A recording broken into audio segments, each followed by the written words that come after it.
요한복음 강의 9번째 시간으로 예수님이 행하시는 놀라운 일이라는 제목으로 함께 말씀을 보겠습니다. 우리가 예수님을 믿게 될 때 여러한 과정들을 통해 우리는 예수님에 대한 믿음을 점차 키워나가게 됩니다. 오늘 본문에 핵심적으로 나오는 예수님이 제자 중에 한 사람인 나다나엘도 그렇습니다. 예수님을 만나기 전에는 예수님에 대해 회의적인 마음을 가지고 있었지만 그와의 관계를 통해 점차 믿음을 얻게 되죠.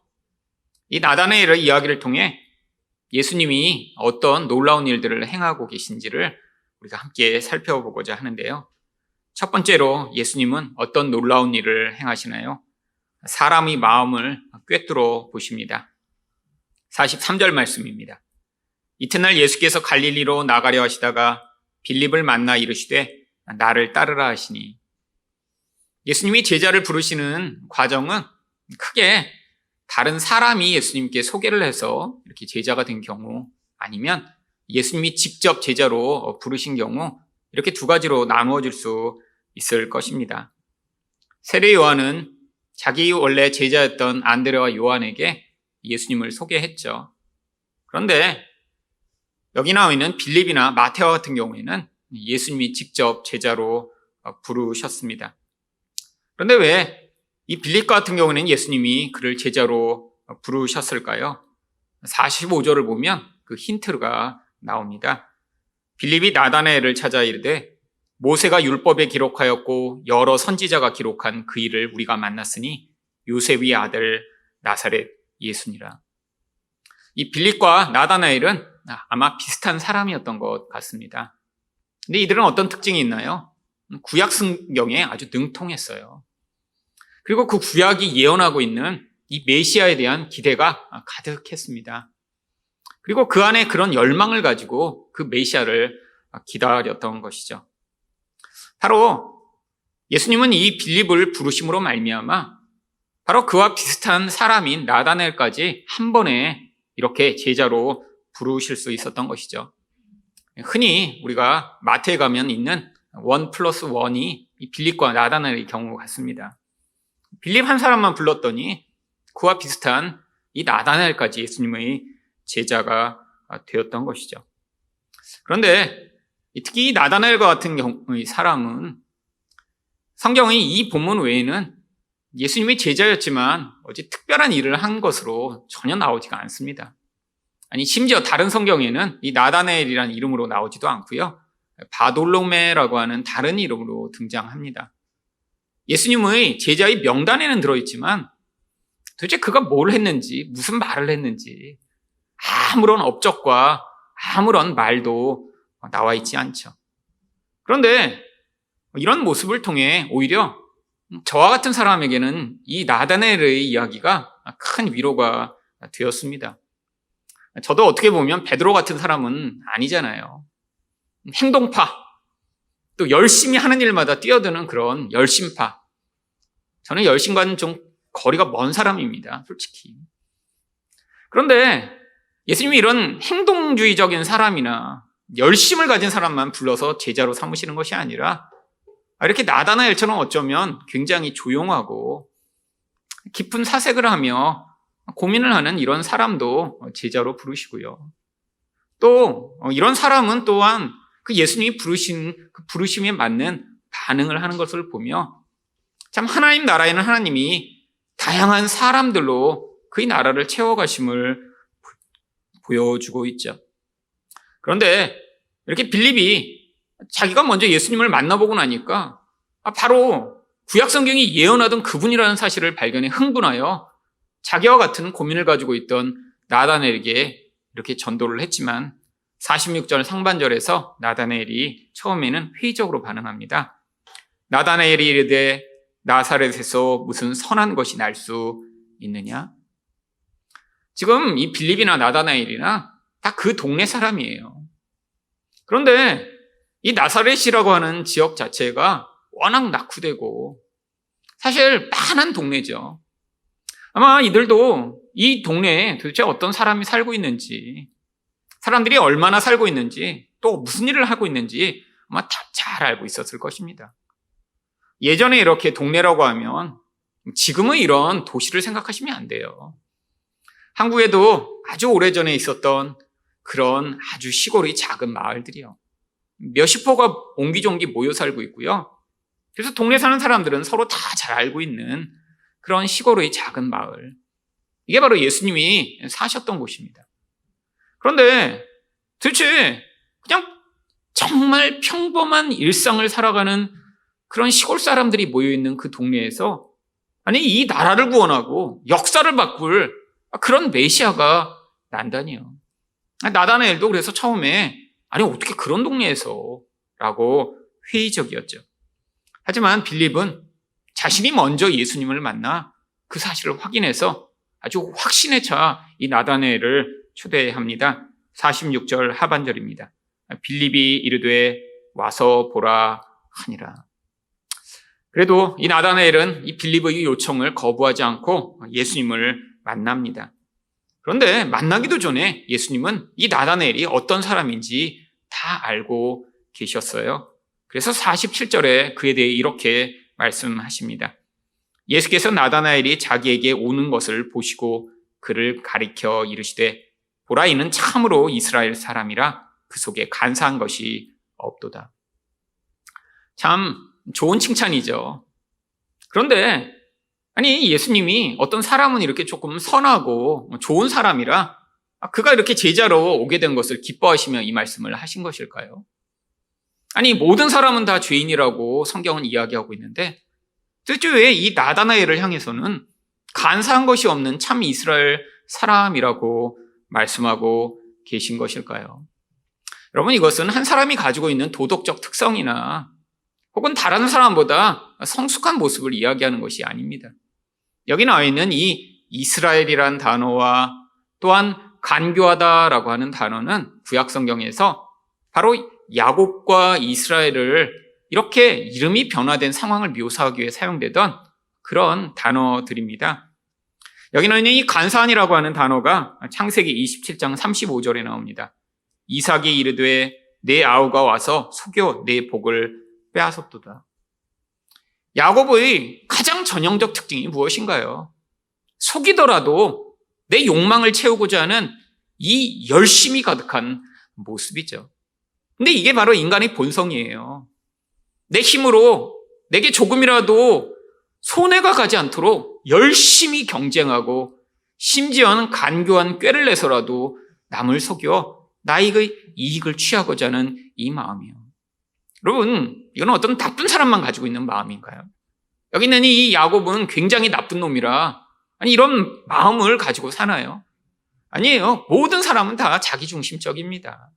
나에게 이익이 되는 한에 있어서는 최선을 다해 그 이익을 극대화하고자 하는 마음을 가지고 있는 게 그게 보편적이죠. 누군가 조금 다른 사람보다 착하다라고 하는 건 이런 이기심이 하나도 없어서 착한 것이 아니라 두려움이 많아서 그런 거예요. 내가 이렇게 내 이기심만 채우면 다른 사람이 나를 볼 때 어떻게 생각할까? 이 사람은 당장의 그런 이익보다 나의 명예나 혹은 다른 사람의 인정을 훨씬 더 중요하게 여기기 때문에 이런 당장의 물질적이거나 어떤 상황적 이익보다 나의 명예를 더 크게 생각하기 때문에 그런 선택을 하는 것이죠. 여러분 결국 착하다라고 하는 것도 결국 자기 이익을 위해 착한 것입니다. 내가 당장 손해보고 야 저렇게 착하고 참 선한 사람이 있어 라고 하는 칭찬을 듣고자 하는 것이죠. 바로 여기 있는 이 간교한 속이는 모습이 인간의 본성입니다. 그런데 아니 이 본성이 하나님의 개입으로 말미암아 야곱의 인생 가운데 변화가 나타나기 시작해요. 바로 그 변화 이야기가 창세기 32장에 기록되어 있는데 거기서 하나님이 그 변화의 그 결과를 이름을 바꿔주시는 것으로 보여주십니다. 창세기 32장 28절 보시면 그가 이르되 내 이름을 다시는 야곱이라 부를 것이 아니요 이스라엘이라 부를 것이니 이는 내가 하나님과 및 사람들과 겨루어 이겼음이니라. 여러분 이름이 바뀝니다. 그렇다고 해서 이 야곱을 우리가 더 이상 야곱이라고 부르지 않고 이스라엘만 부르는 건 아니죠. 성경도 이후에도 계속 병행해서 야곱과 이스라엘을 사용합니다. 왜 그렇죠? 하나님이 이스라엘로 명령을 해주셨는데 이 야곱적 본성이 사라지지 않았기 때문이에요. 그래서 창세기에 보면 이 야곱이 믿음의 반응을 할 때는 이스라엘로 명명했다가 또 욕심내고 두려움에 사로잡혀 이런 인간적 모습을 보일 때는 야곱이라고 부르죠. 근데 이 야곱이라는 이름에서 이스라엘로 바뀌었을 때 이 이스라엘의 이름의 뜻이 무엇인가요? 성경에는 하나님과 및 사람들과 겨루어 이겼다라고 하는 뜻이라고 되어 있지만 히브리어를 원어대로 번역하면 내가 하나님과 겨루었고 사람들에게 이겼다라고 하는 뜻입니다. 근데 이런 결과가 나온 배경이 무엇이죠? 바로 천사가 나타나 이 야곱과 밤새도록 씨름한 거예요. 결과가 어떻게 되었습니까? 이렇게 하나님과 겨루었더니 사실 야곱이 졌어요. 천사가 환도뼈를 딱 쳐서 사실 이렇게 장애인으로 만들어버리고 그리고 결국 천사가 이겼습니다. 하나님과 겨루었는데 사실 하나님이 이기신 거예요. 이게 이스라엘이라는 원래 뜻입니다. 이스라엘이라고 하는 뜻 자체는 하나님이 이스라엘이라고 하는 앞에 그 단어가 붙어 하나님이 이기셨다라고 하는 뜻이에요. 근데 마치 여기는 사람에게 이긴 것처럼 왜 표현하고 있나요? 하나님이 이기셔서 우리가 죽을 때만, 그때만 우리는 진짜 사람들에 대한 승리를 얻어낼 수 있음을 보여주는 것이죠. 우리가 얻어내려고 하는 승리는 어떤 승리인가요? 이 야곱처럼 누군가를 죽이고 빼앗고 짓밟고 내가 더 높은 사람이 돼서 다른 사람에게 승리하고자 하는 것을 승리라고 생각하지만 하나님 나라의 원리는 정반대라는 거예요.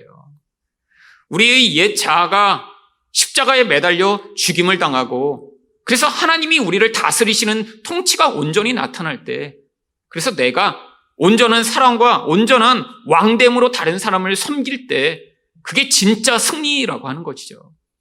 여러분 이렇게 이스라엘로 하나님이 이기심으로 말미암아 그런 진짜 승리를 소유하게 된 이 야곱이 그래서 나중에 자기 형 에서를 만나 어떻게 반응하나요? 굉장히 비굴하고 연약한 모습으로 반응합니다. 형을 향해 7번 절하며 형을 주님이라고 불러요. 평생의 라이벌이에요. 평생 서로 먹고 먹히며 경쟁하고 싸우던 존재예요. 근데 형이 원래 더 힘이 세니까 이 형이 이 야곱을 죽이고자 했고 그리고 그 원한으로 말미암아 400명의 군대를 이끌고 와서 멸절시키고자 찾아왔던 형이었는데 자기 동생이 그 앞에 무릎을 꿇고 절을 하며 자기를 주님이라고 부르는 것을 들으며 그의 마음이 녹아 자기 동생을 안고 울기 시작합니다. 이게 성경이 이야기하는 승리라는 거예요. 여러분 결국 하나님이 이기셔야 우리는 이 땅에서 승리할 수 있습니다. 그런데 어떻게 이 나다나엘은 이런 야곱의 모습을 벗어나 하나님이 승리하신 것 같은 이런 참 이스라엘의 모습으로 살아갈 수 있었던 것일까요? 바로 그가 이 메시아에 대한 열망을 간절하게 가지고 있음을 통해 그가 어떤 고난과 고통과 열망을 가지고 살았는지를 유추할 수 있습니다. 여러분 이스라엘에 많은 사람들이 있었잖아요. 그런데 왜 예수님이 하필이면 그 중에 이런 빌립과 나다나엘 같은 사람을 자신의 제자로 부르셨을까요? 그 안에 메시아에 대한 열망이 너무 간절했기 때문입니다. 그런데 메시아에 대한 열망이 이런 간절한 사람들이 왜 그런 열망을 가지게 되었을까요? 도대체 자기 힘과 노력과 열망을 가지고는 아무것도 할 수 없다는 사실을 절실히 깨달았기 때문이죠. 여러분 로마가 지배하고 그런 평민들의 삶은 정말 피폐한 그런 나라. 근데 그게 우리나라 일제시대처럼 몇십 년이 된 게 아니에요. 이스라엘이 나라를 잃어버린 지 벌써 몇백 년이 되었고 하나님이 개입은 없는 것 같은 상황입니다. 끊임없는 외세의 지배로 말미암아 고통하고 있는 그런 상황. 도대체 자기 나라는 이제 나라로서 스스로 일어나 이스라엘로의 정체성을 회복하는 것이 불가능한 상황이에요. 이건 한 개인이 한 집단이 좀 힘을 가져서 어떻게 할 수 없는 상황이죠. 여러분 그 자리에서 이 나다나엘은 정말 자기 열망과 자기의 모든 노력이 만들어내는 결과가 무용하다는 사실을 깨닫게 된 것입니다. 여러분 바로 그 자리에서 그는 하나님을 기대한 거예요. 하나님이 개입하셔야 가능합니다. 하나님이 약속하신 메시아를 주셔야 가능합니다. 여러분, 이게 바로 하나님 앞에 복종한 자의 태도입니다. 내가 싸우고 내가 승리하고 내가 그냥 내 미래를 바꾸기 위해 애쓰는 수준이 아니라 그것을 벗어나 나의 인생과 더 결부된 더 큰 공동체의 그 모습들 가운데 이 절망적 상황은 나의 열망과 나의 열심으로는 불가능한 사실을 깨닫고 하나님 앞에 절대 복종한 자의 태도, 이게 바로 간교함을 벗어나 참 이스라엘로 가는 사람의 모습인 것이죠. 여러분, 이게 바로 지금 우리가 가져야 할 태도라고 생각합니다. 여러분, 여러분이 지금 내가 내 능력으로 내 인생을 잘 살고 있고 이렇게 살다가 나중에 은퇴해서 그냥 내가 벌어놓은 연금을 가지고 그냥 살다 죽으면 되겠지라고 생각하고 계시면 여러분은 큰 착각을 하고 있는 거예요. 여러분, 지금 이 개개인의 운명은 우리가 살고 있는 이 공동체와 별개로 생각할 수 없습니다. 여러분, 눈에 보이는 이 한국의 상황뿐 아니라 지금 대한민국은 심각한 영적 위기 가운데 서 있습니다. 여러분, 이 코로나로 말미암아 닥치고 있는 이 모든 위기 전조들이 지금 교회마다 다 나타나고 있어요. 여러분, 목회자들은 만날 때마다 앞으로 벌어질 일에 대한 엄청난 두려움들을 서로 토로합니다. 앞으로 10년 후에, 20년 후에 한국의 교회가 정말 얼마나 살아남을 수 있을까? 여러분, 이렇게 편안하게 예배드리고 자유를 누리는 것이 정말 계속 가능할까? 여러분, 앞으로 어떤 미래가 펼쳐질지 몰라요. 우리 자녀들이 이렇게 자연스럽게 교회에 나오게 되는 것, 이게 앞으로의 10년, 20년 후에는 아주 이상한 일이 될 수 있습니다. 여러분, 이게 한국이 처한 영적 상황이죠. 여러분, 이게 한 개인이 우리 집 아이들만 열심히 잘 가르치고 예수 믿도록 애를 쓰면 되는 문제인가요? 여러분, 저는 그렇지 않다고 생각합니다. 한계가 있어요, 한계가. 주변에서 계속 다른 영향력을 받잖아요. 이 사회적 압박, 세상에 가기만 하면 누릴 수 있는 그 많은 유혹거리들. 여러분, 가정 안에서 그래서 어떤 집은 이 모든 것을 다 차단하고자 몸부림치는 가정들이 있죠. 제가 아는 집도 아이들한테 벌써 중학교, 고등학교 가고 있는데 스마트폰을 끝까지 자기는 안 사주겠대요. 여러분, 근데 그 아이가 당할 스트레스와 고통은 생각하지 않고 부모 입장에서만 무조건 차단하는 거죠. 아이가 무슨 대안학교를 다녀서 같이 공동체적으로 우리는 스마트폰을 사용하지 않는다라는 이런 환경이 있는 것이 아니라면 사실은 그냥 일반 학교에 다니고 있는데 무조건 스마트폰을 뺏는다고 다 답일까요? 아마 그 아이들은 부모를 미워하며 끊임없이 분노가 점점 마음 안에 증폭되고 있을 것입니다. 아마 이런 생각을 할 거예요. 내가 나중에 독립하기만 하면 다시는 우리 부모와 같은 삶을 살지는 않을 거야. 여러분, 이게 많은 전통교회에서 부모님들이 어떤 이런 어감만으로 자녀들을 반응했을 나타나는 결과입니다. 여러분, 정말 이런 영적 상황이 계속된다면 정말 다음 세대에 정말 그 아이들이 전 세대와 같은 그런 마음을 가지고 신앙을 받아들이고 끊임없이 정말 하나님을 갈구하는 인생을 살아갈까요? 여러분, 저는 정말 고민하고 있습니다. 여러분, 근데 이게 한 개인, 한 교회가 열심히 하면 되는 문제인가요? 아니에요. 하나님의 은혜의 개입이 없으면 앞으로 정말 50년 후, 100년 후에 이 땅에 정말 예수 믿는 사람들은 희귀종이 되어버리는 그런 이상한 현상이 나타날 수도 있다고 저는 생각합니다. 여러분, 우리 자녀 세대, 더 나아가 정말 우리가 꿈꿔야 될 것이 나 혼자 잘 먹고 잘 살다가 그냥 하늘나라에 가는 것이 아니잖아요. 여러분, 이 신앙의 유전이 계속돼. 사실 우리보다 더 하나님을 신뢰하고 잘 섬기는 그런 다음 세대가 나타나기를 열망하는 마음. 이게 한 개인을 넘어 하나님이 이 땅에 개입하시기를 열망하는 그 마음을 가진 자들을 하나님은 바로 여기 나와 있는 대로 참 이스라엘 백성이라고 불러주시는 것입니다. 여러분, 우리 인생 가운데 정말 우리가 우리 노력으로 만들어낼 수 있는 결과가 얼마나 있나요?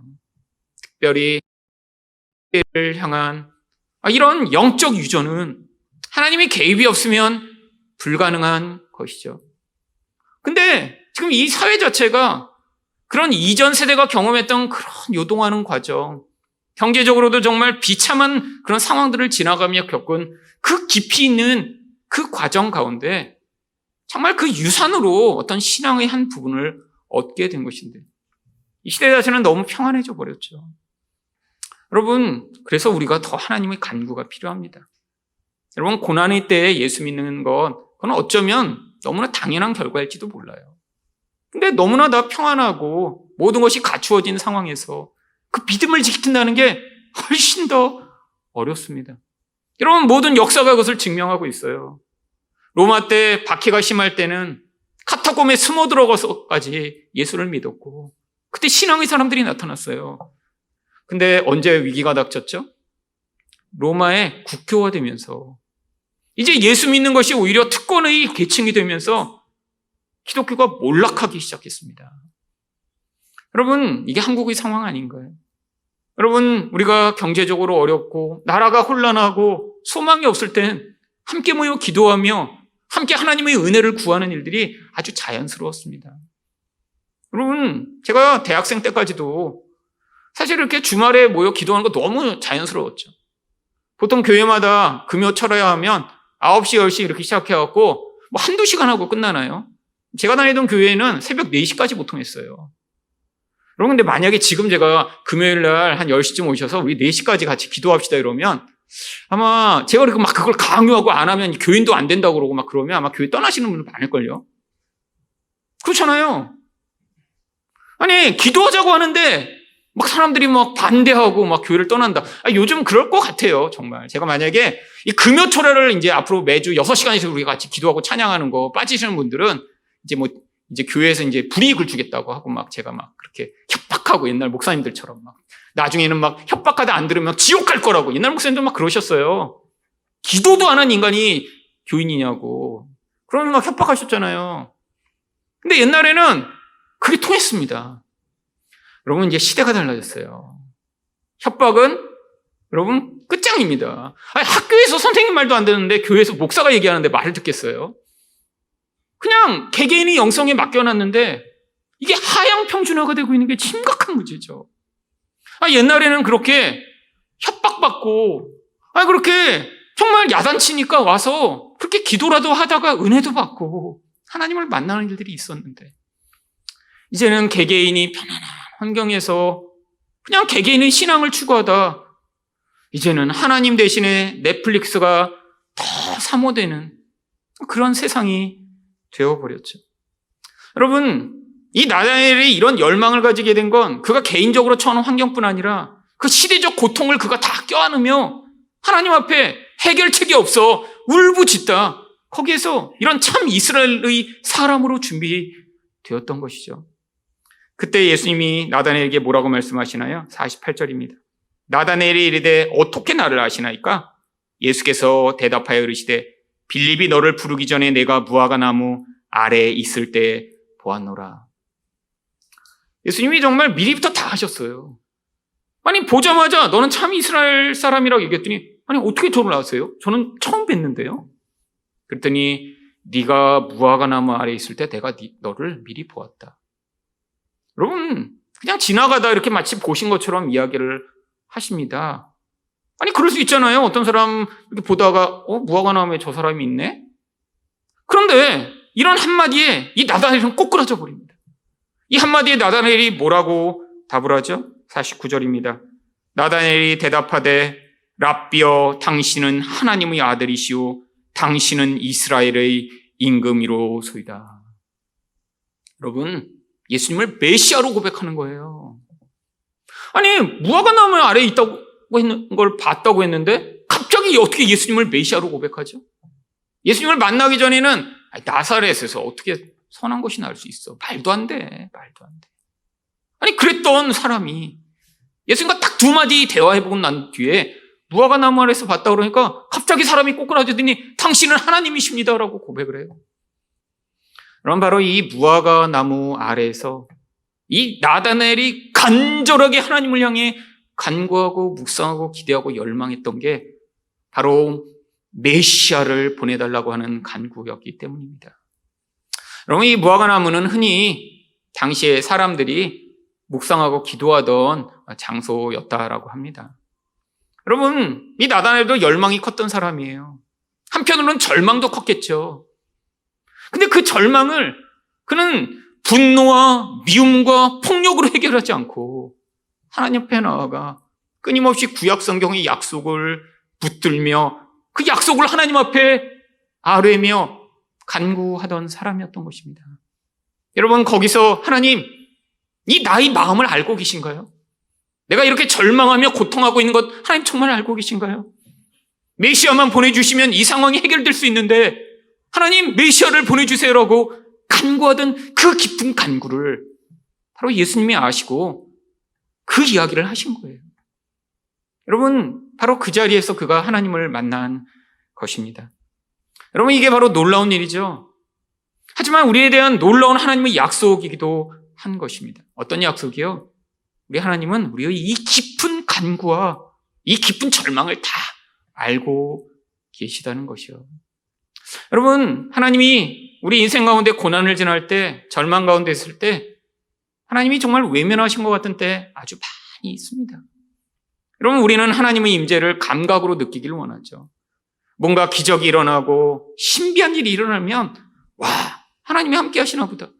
여러분, 근데 일상을 살아가며 이런 기적이나 신비가 자주 일어나나요? 아닙니다. 자주 일어났으면 참 좋겠어요. 저도 이런 기적이 자주 일어나면 매주 설교하면서 이런 예화를 매주 해드리면 여러분도 훨씬 더 즐거우시기에 말씀을 들으실 거 아니에요.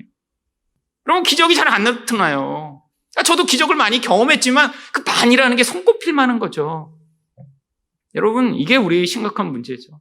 아니, 저는 나름대로 놀라운 은혜를 받는 인생을 살았는데도 그렇게 손꼽힐 만한데 일반 사람들이 이런 놀라운 기적과 은혜를 자주 경험하나요? 아니, 한 번도 경험하지 못하는 경우도 아주 많이 있습니다. 하지만 성경이 우리에게 이 메시지를 통해 말씀하시고자 하는 게 무엇인가요? 혹시 기적이 일어나지 않더라도 하나님은 우리를 알고 계시고 우리 상황 그 절망을 기억하고 계시며 우리가 그 절망 가운데 내가 내 힘으로 그 문제를 해결하고자 몸부림치는 그 간교한 자리로부터 바로 하나님만이 우리의 구원자가 되시고 예수를 보내셔야 이것이 해결될 수 있다는 이 참 이스라엘의 자리로 우리가 나아가기를 기다리고 계신 것입니다.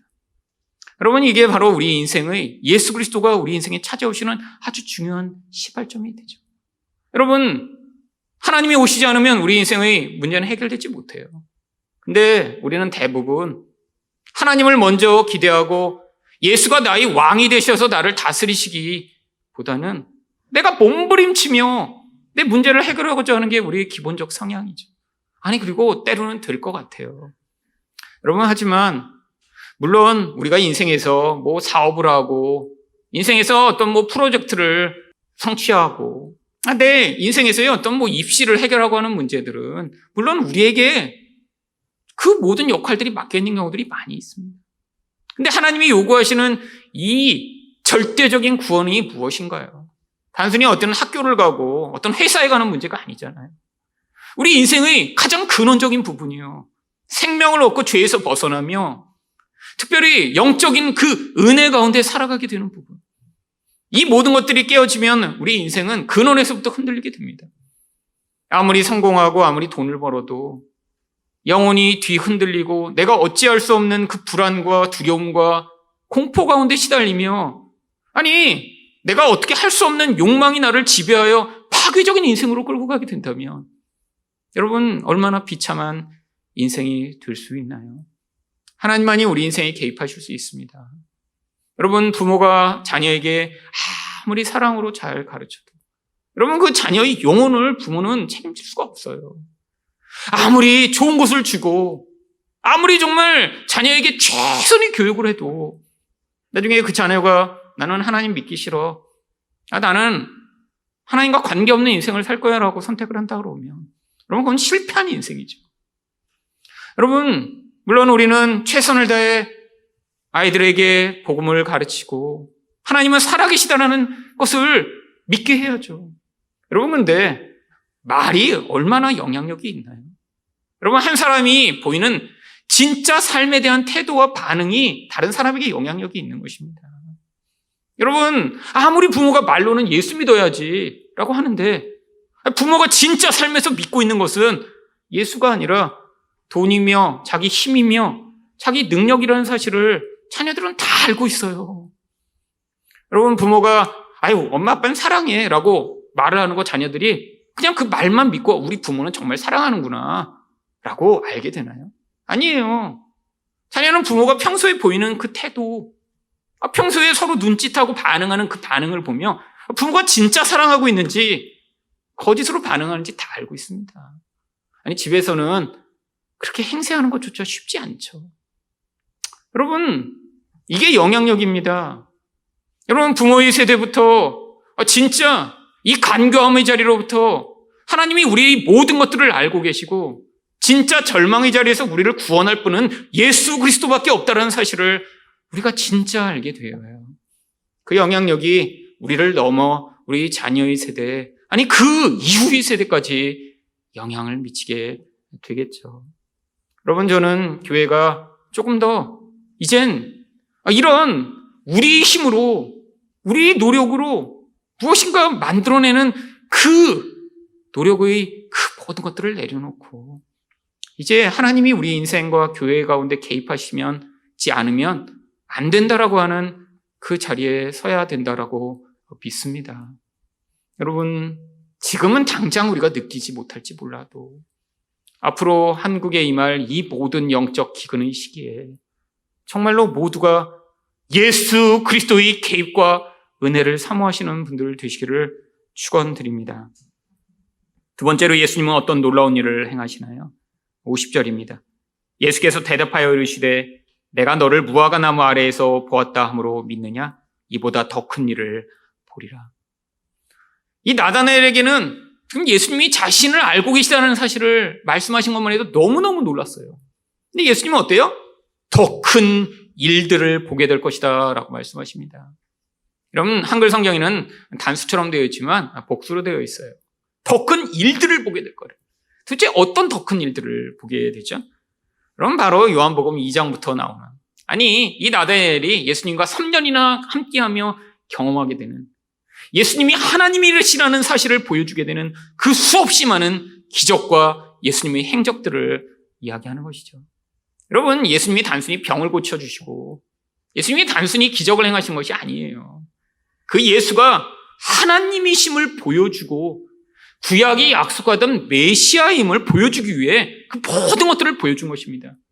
그냥 불쌍하니까 병 고쳐주고 그냥 폭풍우가 이니까 바다를 잠잠케 한 것이 아니에요. 그 모든 것이 구약에서 약속된, 이제 하나님이 오시면 바다를 짓밟으실 것이다, 메시아가 오시면 이 세상의 환화와 소요를 잠잠케 하실 것이다 라고 하는 그 약속들을 이루시고, 이제 메시아가 오시면 눈이 먼 자들이 눈을 떠 영적 세계를 보게 하여 주실 것이며, 귀가 막혀 듣지 못하던 자들의 귀를 열어 하나님이 말씀을 듣고 회개할 수 있도록 해주실 것이다라는 그 약속을 이루어 주신 것이죠. 이게 바로 여기 나와 있는 놀라운 일들, 큰 일들인 것입니다. 그런데 이것보다 더 놀라운 일이 있대요. 그게 바로 51절이다. 또 이르시되 진실로 진실로 너희에게 이르노니 하늘이 열리고 하나님의 사자들이 인자 위에 오르락 내리락 하는 것을 보리라. 이게 이 큰 일, 놀라운 일들 가운데 가장 놀라운 일들입니다. 하늘이 열리고 정말 천사들이 왔다 갔다 하는 걸 보게 되는 것, 이게 도대체 무엇이길래 이런 놀라운 일인가요? 바로 이 말씀도 구약에서 야고보의 그런 과정 가운데 나타났던 에피소드를 예수님이 가져오신 것입니다. 구약에서 바로 이렇게 하늘이 열리고 천사들이 왔다 갔다 했던 일이 야고보의 인생 가운데 언제 일어났나요? 창세기 28장 12절을 보시면 꿈에 본즉 사닥다리가 땅 위에 서 있는데 그 꼭대기가 하늘에 닿았고, 또 본즉 하나님의 사자들이 그 위에서 오르락 내리락 하고. 여러분, 왜 야고보에게 이런 환상을 보여주신 것일까요? 도대체 이게 무슨 의미인가요? 여러분, 하늘은 하나님이 계신 곳이며 바로 그 하늘이 열렸다라고 하는 것은 하나님이 계신 곳으로부터 하늘의 축복과 은혜가 부어짐을 이야기하는 것입니다. 천사들이 왜 왔다 갔다 하죠? 바로 이 하늘의 복을 이 땅에 전달하기 위해 지금 시종이 돼서 거기서 그 복을 전달하고 있는 거예요. 마치 짐꾼들이 짐을 내리듯 하늘의 복을 이 땅에 전달하고 있음을 이 야고보에게 보여주신 거예요. 이 환상 이후에 그래서 하나님이 야고보에게 무슨 약속을 하시죠? 야곱을 축복하고 내가 함께 하겠다라고 하는 약속을 주십니다. 여러분, 구약에서 하늘이라는 것은 결국 그 하늘이 열려야지만 인간은 살 수 있음을 보여주는 생명의 통로이며 축복의 통로였던 거예요. 여러분, 그래서 말라기 3장 10절에 이런 말씀이 나오는 것입니다. 만군의 여호와가 이르노라, 너희 온전한 11조를 창고에 들여 나의 집에 양식이 있게 하고 그것으로 나를 시험하여 내가 하늘문을 열고 너에게 복을 쌓을 것이 없도록 붙지 아니하나 보라. 여러분, 이거 옛날 전통교회에서 사실 11조 내라고 꼭 하실 때 꼭 선택하던 본문이었습니다. 그렇잖아요. 여러분, 전통교회에서 11조 안 내면 어떻게 돼요? 그러면 지금 하늘문이 닫혀서 복이 안 내리는 거죠. 근데 대부분 사람들은 두려움이 있기 때문에 내가 이렇게 11조 안 내서 이렇게 내가 지금 저주를 받고 있나? 이런 생각을 흔히 마음속으로 깊이 하고 있다가 목사님이 지금 이렇게 하늘문을 열고 복을 내리셔야 되는데 11조 안 내서 이렇다고 하면 이제 두려워서 또 하게 되죠. 여러분, 근데 이건 그 얘기가 아닙니다. 지금 말라기는 왜 이스라엘 백성들이 이렇게 저주를 받아 나라가 망하고 고통하고 있는지를 이야기하는 그런 내용이에요. 단순한 11조가 아니라 이스라엘 백성들은 하나님의 율법 자체를 다 소홀히 하기 시작했습니다. 근데 그 중에 다른 거는 하나님이 말씀하시면 그래도 우리 했는데요. 만약에 하나님이 내 부모를 공경하라. 근데 왜 이 율법을 안 지켜? 그러면 제가 무슨 안 공경했어요. 공경하죠.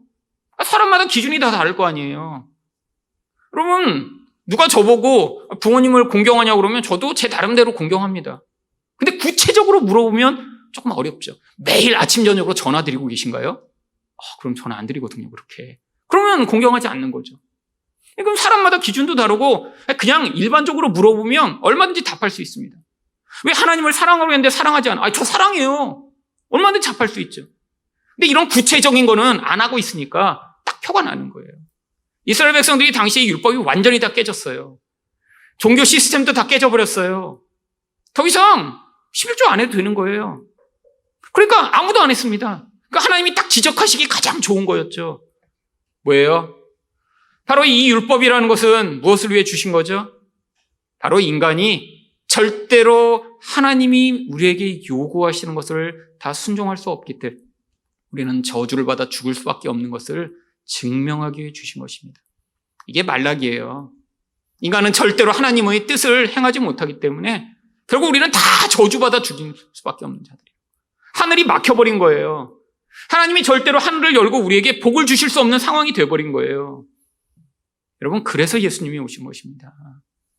우리는 모든 율법을 항상 행할 수 없게 우리를 대신하여 율법의 저주를 받고 예수님이 십자가에 죽으심으로 말미암아 이제 하나님이 하늘문을 열어 우리에게 이 복을 다시 내릴 수 있으시도록 예수님이 오신 것이죠. 이게 예수님이 말씀하신 가장 놀라운 일입니다.